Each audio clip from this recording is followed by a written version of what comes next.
Olá, meus irmãos, graça e paz seja com todos. Hoje nós vamos dar continuidade ao estudo da carta de Paulo aos Efésios. Já estamos no capítulo 3. Hoje nós vamos ler alguns versículos aqui e vamos fazer alguns comentários sobre esses versículos.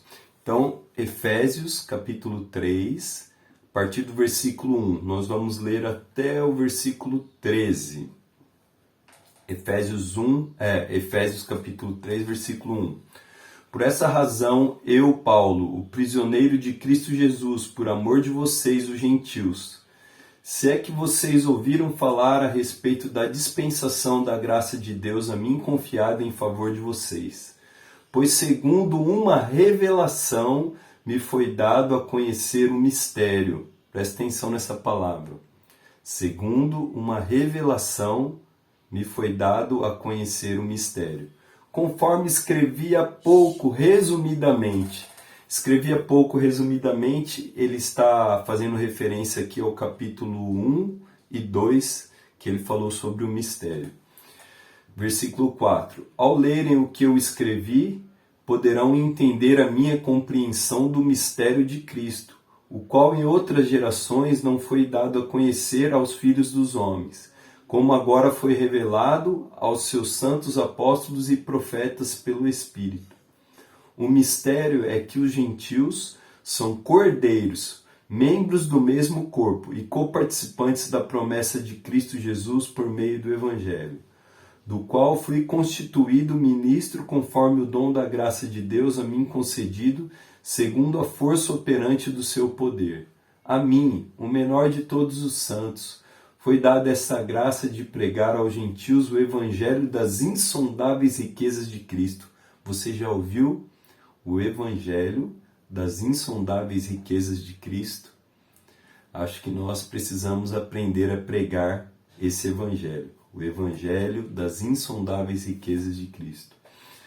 E manifestar, versículo 9, manifestar a todos qual é a dispensação do mistério, que durante tempos passados esteve oculto em Deus, que criou todas as coisas. E isso para que agora, pela Igreja, a multiforme sabedoria de Deus se torne conhecida dos principados e das potestades nas regiões celestiais. Segundo o eterno propósito que Deus estabeleceu em Cristo Jesus nosso Senhor. Em Cristo temos ousadia e acesso a Deus com confiança, mediante a fé nele. Portanto, eu peço que não desanimem por causa das minhas tribulações em favor de vocês, pois isso é motivo de honra para vocês. Amém?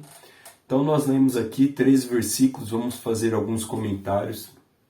Hoje eu gostaria de me deter em 2 focos aqui, 2 palavras que eu quero comentar aqui. A primeira palavra é mistério. Nós vemos que desde o capítulo 1, Paulo começou a falar sobre o mistério. O que quer dizer essa palavra mistério? Eu não sei se você já se deparou com ela, já ficou curioso. Eu antes, quando eu vi essa palavra, eu ficava curioso. O que quer dizer esse mistério? Mistério, né, segundo a tradução lá do grego que a gente pode fazer, mistério é algo que nós não podemos descobrir fazendo uma pesquisa, fazendo uma investigação. Mistério é algo que nós só podemos descobrir através de revelação. E foi isso que aconteceu com Paulo. Paulo ele falou, eu tive uma revelação do mistério. O que é o mistério? O mistério é aquilo que não estava claro no Antigo Testamento, não estava claro nos profetas. Nós tínhamos uma mensagem no Antigo Testamento falando sobre o Messias. Então, assim, o Antigo Testamento e os profetas, ele tem uma mensagem sobre o Messias. Tem uma mensagem clara sobre o Messias. Mas Paulo recebeu uma revelação de um mistério que não estava ali escrito. Paulo recebeu uma revelação desse mistério e ele vem sendo desdobrado aqui por Paulo. Paulo, ele sente essa incumbência de revelar o mistério para nós. Paulo ele quer revelar o mistério, aquilo que ele recebeu do Senhor. Ele costuma falar, Paulo ele fala assim, o evangelho que eu recebi do Senhor não foi um evangelho que eu recebi de homens, mas recebi do próprio Deus, é uma revelação. Então Paulo, Ele quer falar das coisas que ele recebeu no secreto com Deus. Queria ler com vocês a respeito do mistério, o capítulo 1, versículos... Deixa eu ver aqui, capítulo 1 de Efésios, versículo 9 e 10, ele fala sobre o mistério. É a primeira vez que Paulo fala sobre o mistério aqui em Efésios. Ele fala assim, ó: e ele nos revelou o mistério da sua vontade, segundo o seu propósito que ele apresentou em Cristo, de fazer, ó, aqui ele está falando qual que é o mistério, qual que é a vontade de Deus. Fazer convergir nele, ou seja, em Cristo, na dispensação da plenitude dos tempos, todas as coisas, tanto as do céu como as da terra.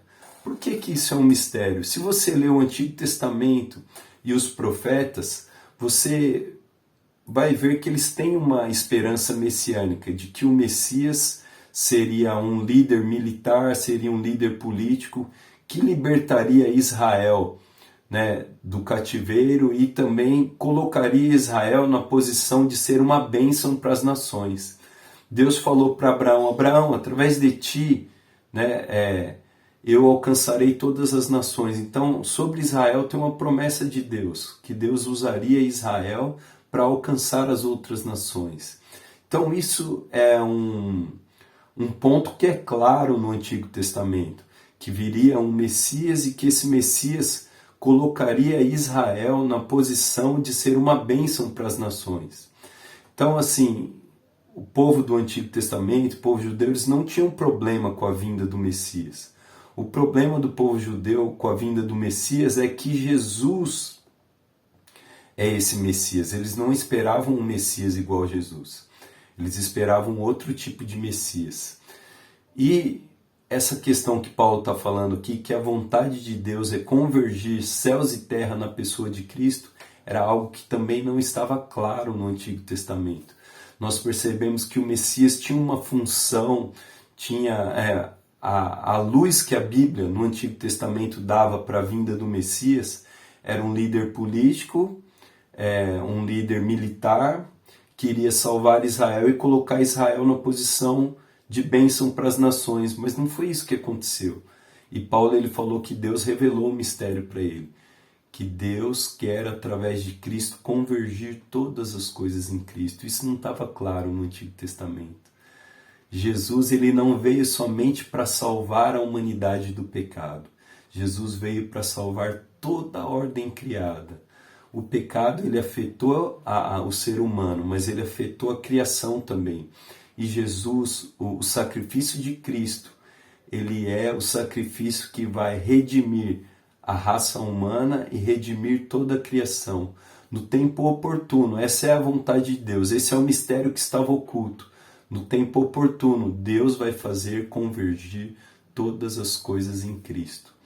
Nós temos mais, esse é o primeiro ponto do mistério, nós temos mais um ponto do mistério, agora aqui no capítulo 3. Vamos ler aqui, ó, versículos 4, 5 e 6. Ó. Efésios 3, versículo 4, 5 e 6. Ao lerem o que escrevi, poderão entender a minha compreensão do mistério de Cristo, o qual em outras gerações não foi dado a conhecer os filhos do homem, aos filhos dos homens, como agora foi revelado aos seus santos apóstolos e profetas pelo Espírito. Aí ele vai falar o mistério aqui. O mistério é esse, que os gentios são cordeiros, membros do mesmo corpo e coparticipantes da promessa em Jesus Cristo por meio do Evangelho. Amém? Então, outra coisa que não estava claro no Antigo Testamento e nos profetas era a questão dos gentios serem cordeiros juntamente com os judeus. O entendimento que os judeus tinham era o seguinte, que Israel seria uma bênção para as nações, que Deus ia abençoar Israel e Israel iria abençoar as nações. Mas Cristo fez algo diferente. Agora, através do Evangelho, nós somos inseridos na família de Deus, nós somos inseridos na igreja. A igreja é o corpo de Cristo. A igreja é a união de judeus e gentios. Então nós estamos na igreja e nós somos cordeiros e coparticipantes da promessa. e nós também somos co-herdeiros juntamente com os judeus. Então, gente, é muita bênção. Isso daí não estava claro no Antigo Testamento.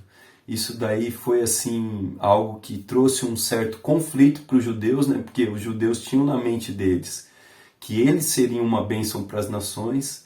Eles não esperavam que, através do Messias também, o Messias iria colocar os gentios no corpo de Cristo. Que bênção! Nós hoje somos coparticipantes com os judeus. Infelizmente, tem muitas partes do corpo de Cristo que por falta de entendimento, por falta de uma leitura correta da Bíblia, eles querem excluir os judeus. Eles falam que os judeus não aceitaram a Cristo e que a igreja agora, os gentios é que são o verdadeiro Israel, que os gentios é que são os verdadeiros herdeiros de Deus. Mas não é isso que a Bíblia diz. Jesus é um judeu, os discípulos são todos judeus, muitos judeus creram em Cristo. Aliás, a primeira igreja, ela era composta na sua grande maioria de judeus, a igreja de Atos era uma igreja de judeus. É claro que muitos judeus não aceitaram a Cristo, mas Deus tem uma promessa para Israel. E nós somos coparticipantes. Nós somos coparticipantes com ele. O que quer dizer esse prefixo co, né? Nós somos juntamente. Co significa juntamente. Nós somos juntamente participantes do corpo de Cristo através do Evangelho. Esse é um mistério que não estava claro e que agora Paulo está tentando revelar isso. O mistério é que no final dos tempos, primeiro aspecto, no final dos tempos Deus vai convergir todas as coisas em Cristo. Segundo aspecto do mistério, que nós, os gentios, somos participantes das promessas e da herança juntamente com Israel. Então é uma grande bênção ser inserido no propósito de Deus, ser inserido com esse privilégio, de estarmos juntamente com os judeus na família de Deus. E o segundo aspecto que eu queria aqui comentar sobre o capítulo 3, esses versículos que nós lemos, eu quero ler mais um versículo aqui com vocês. Versículo 10 do capítulo 3, e eu quero chamar a atenção para uma palavra, sabedoria de Deus. Versículo 10, e isso para que agora, pela igreja, a multiforme sabedoria de Deus se torne conhecida de principados e potestades nas regiões celestiais. Paulo está dizendo aqui, que a igreja ela vai revelar a multiforme sabedoria de Deus para principados e potestades. O que quer dizer isso? Que a igreja vai ensinar principados e potestades sobre a multiforme sabedoria de Deus. E você sabe o que é a sabedoria de Deus? Lá em 1 Coríntios, Paulo ele fala sobre a sabedoria de Deus. Quero ler com vocês lá, 1 Coríntios, capítulo 1, a partir do versículo 21 até o 25.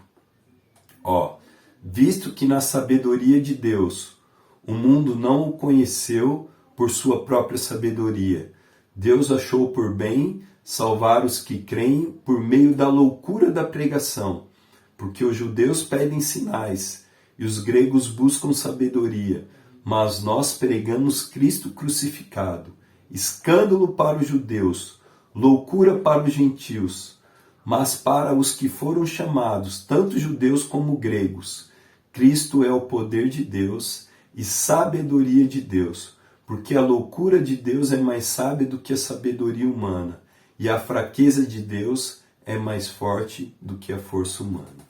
Amém? Nós vemos aqui Paulo falando sobre o mistério, já falei aqui os dois aspectos do mistério, e agora nós vemos Paulo falando sobre a sabedoria de Deus. Existe uma sabedoria de Deus que nós, a igreja, precisamos de revelar. Essa sabedoria de Deus é chamada loucura para quem não conhece a Deus. E é um escândalo para os judeus. Os judeus que conheciam a Deus, que receberam os oráculos de Deus, eles acham uma loucura Cristo. E aqueles que não conhecem, falei errado aqui, meus irmãos, os judeus que tinham a lei escrita, a Torá, a Bíblia, eles acham um escândalo Cristo. E os gentios, que aqui Paulo fala, os gregos, eles acham uma loucura Cristo. A sabedoria de Deus é isso. Deixa eu explicar o que é a sabedoria de Deus. A sabedoria de Deus é Deus ganha quando ele perde. Presta atenção, Jesus, ele é o Messias. E a maioria das profecias do Antigo Testamento apontavam para um Messias, um líder político, um governante que iria salvar Israel e iria colocar Israel na sua posição. Mas Jesus, ele veio como um servo humilde, sofredor e morreu na cruz. Não cabe na cabeça dos judeus, por isso que é um escândalo para os judeus. Não cabe na cabeça dos judeus um Messias que vai para a cruz. Paulo ele fala, o meu evangelho é Jesus Cristo crucificado. Isso é um escândalo para os judeus. Por isso que os judeus não aceitaram a Cristo, porque Jesus Cristo, ele não cumpriu o que os judeus estavam esperando. Os judeus esperavam um Messias entronizado, mas Jesus foi o Messias crucificado. Nós vamos ter o Messias entronizado na segunda vinda de Cristo, mas essa primeira vinda, foi assim um escândalo para os judeus. Eles não aceitaram a sabedoria de Deus. Entender que Deus ganha quando ele perde, Jesus ele não ganhou na cruz. Aos olhos humanos você olha assim, Jesus morreu na cruz, Jesus perdeu na cruz. Mas Deus ganha quando perde. E até tem um texto que Paulo fala, eu não lembro agora onde está, mas Paulo ele fala assim, que se eles soubessem que Deus iria ganhar quando Jesus fosse crucificado, eles não teriam crucificado a Jesus. Então nós vamos ensinar aos principados e potestades a sabedoria de Deus. A sabedoria de Deus é quando eu sou fraco, que eu sou forte. A sabedoria de Deus é abraçar uma vida de cruz, uma vida de humildade, uma vida de serviço. Como nós temos dificuldade de descer um degrau, como nós temos dificuldade de perder em alguma coisa, como nós temos dificuldade, nós somos muito egoístas, nós somos muito individualistas, nós queremos sempre vencer, queremos ganhar, e muitas pessoas quando leem esse versículo aqui, vou ler de novo, ela pensa assim, puxa, a igreja vai triunfar aqui. Quando nós lemos aqui Efésios 3, versículo 10, e agora, pela igreja, a multiforme sabedoria de Deus se tornará conhecida dos principados e potestades nas regiões celestiais. Tem gente que pensa assim, a igreja vai vencer, a igreja vai triunfar, a igreja vai para frente e ela vai ensinar a principados e potestades a sabedoria de Deus. Não é vencendo que nós vamos ensinar a sabedoria de Deus, mas é perdendo que nós vamos ensinar a sabedoria de Deus. É dando a outra face, é caminhando mais uma milha. Jesus ele diz assim, que era necessário que Cristo padecesse para que ele entrasse na glória. E o mesmo caminho que Jesus trilhou, a igreja vai trilhar também. Eu não tenho boas notícias para te dar, mas a boa notícia é que o reino de Deus é de ponta cabeça.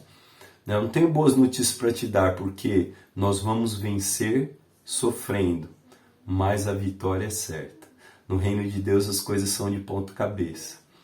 E quando eu sou fraco é que eu sou forte, porque o poder de Deus se aperfeiçoa na minha fraqueza. Então nós vamos andar por esse caminho de servir, nós vamos andar por esse caminho de se doar, nós vamos andar por esse caminho de perder, para ensinar para principados e potestades, para ensinar para as pessoas, que o nosso Cristo, ele é um Cristo que sofreu, mas que ele triunfou quando ele morreu. Ele triunfou quando ele foi para a cruz. E nós também vamos triunfar dessa maneira. Queria deixar essa palavra para você. Então hoje o nosso resumo foi sobre essas duas palavras. O mistério que estava oculto e a sabedoria de Deus. A sabedoria de Deus também é a revelação de um mistério, né? Porque não cabe na nossa cabeça pensar que Deus vem se perdendo. É isso mesmo. Deus vem se perdendo e nós vamos vencer perdendo também, meus irmãos. Deus abençoe, que você possa meditar nesses versículos. Se tiver alguma dúvida, deixa nos comentários. Semana que vem nós temos mais exposição de Efésios. Fica com Deus.